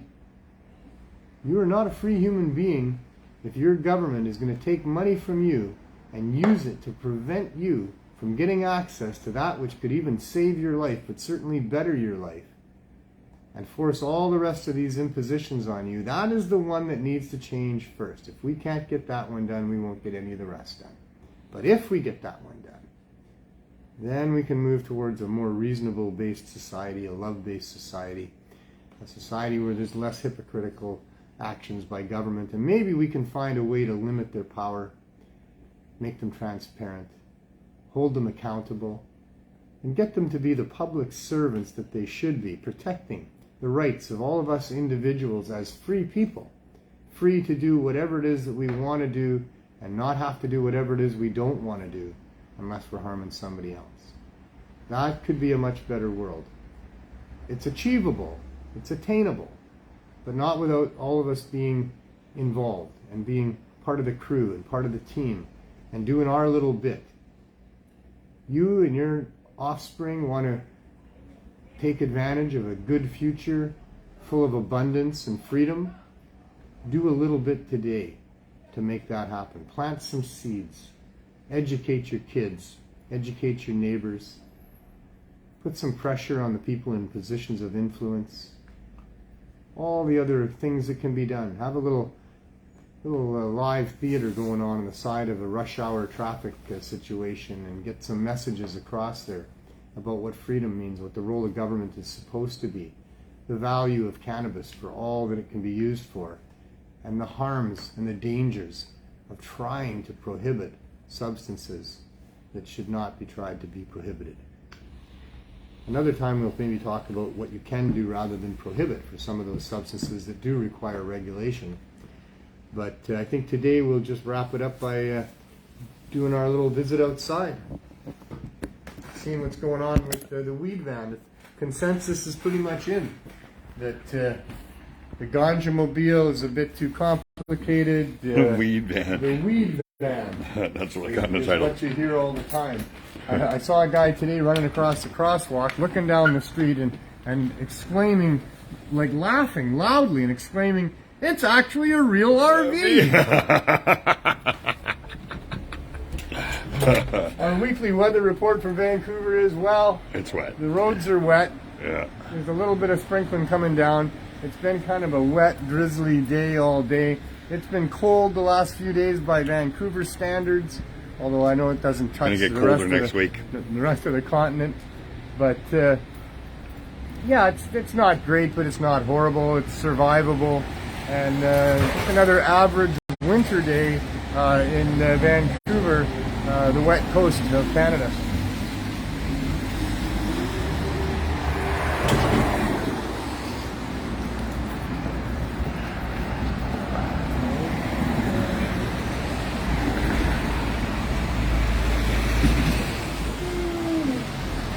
I guess I should get a big banner that says the weed ban. Yeah.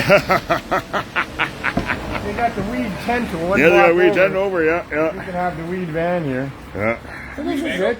You can even kind of get a decent view inside there. Yeah. think. Should I? I guess.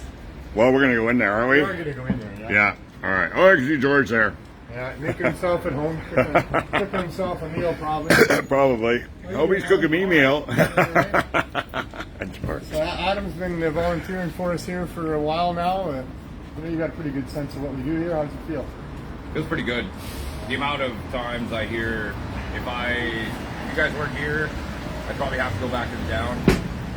Hear it so many times in a day, and it just warms my heart. Yeah, it it makes does. it all worthwhile. For sure it does. Yeah, For Yeah. sure it does.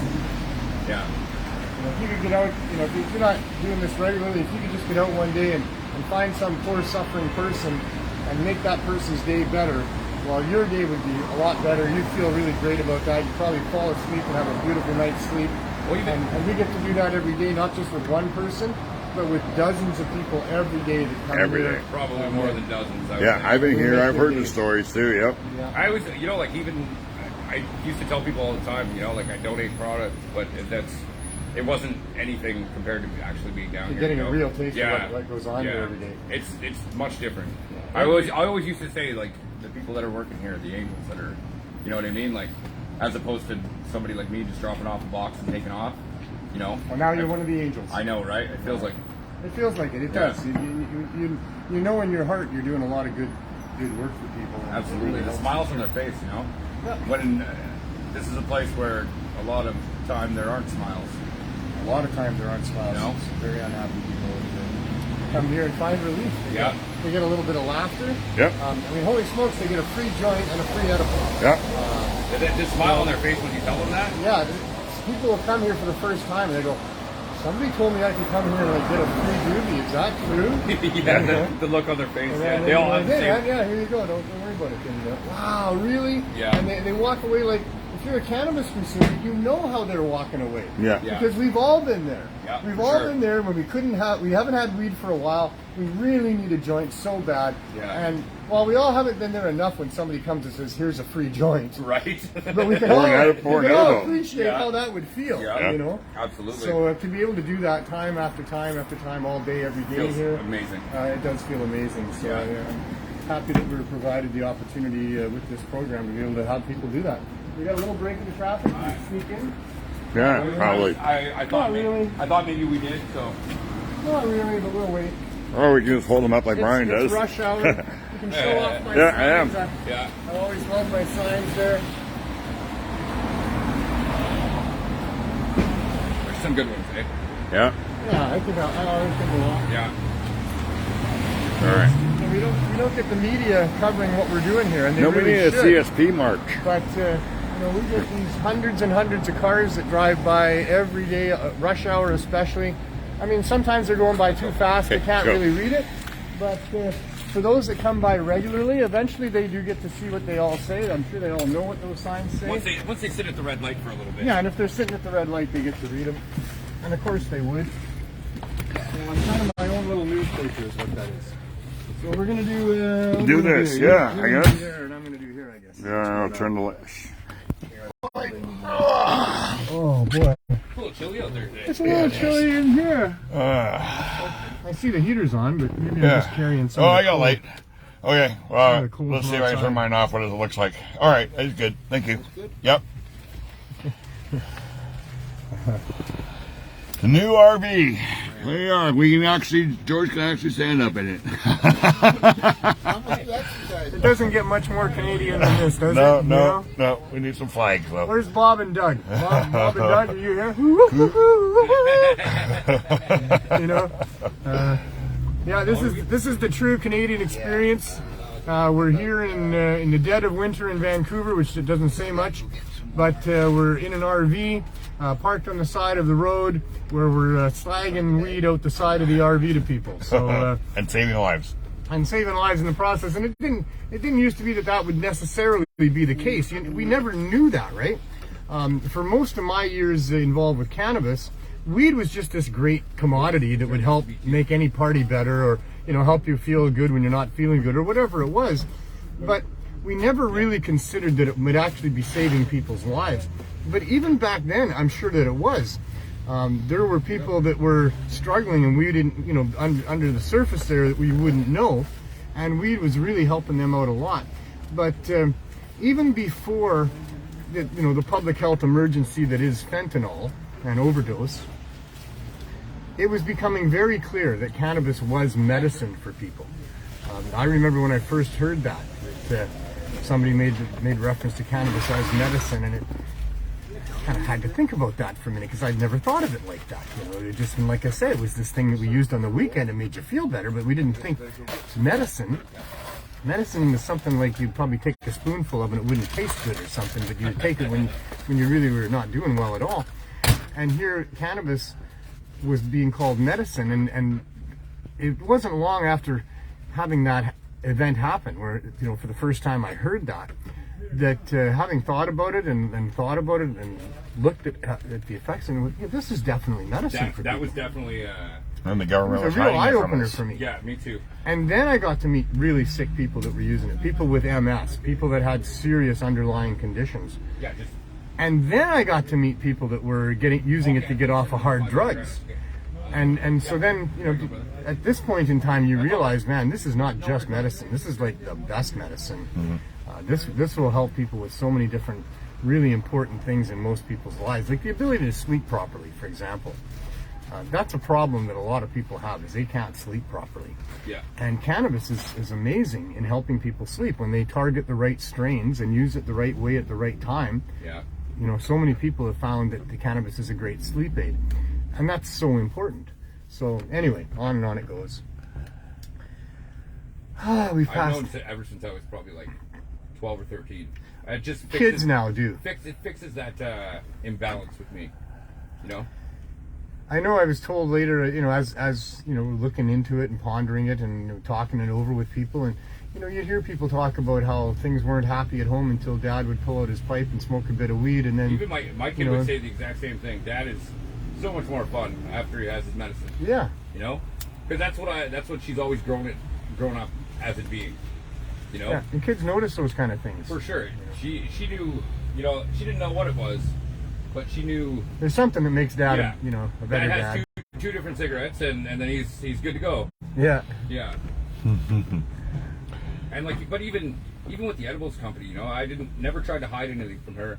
And then I started showing her the emails coming in from, like, you know, I got a couple from terminally ill cancer patients. You know, like, I've been so depressed because I know that I'm gonna pass, that I can't get out of bed and hang out with my kids.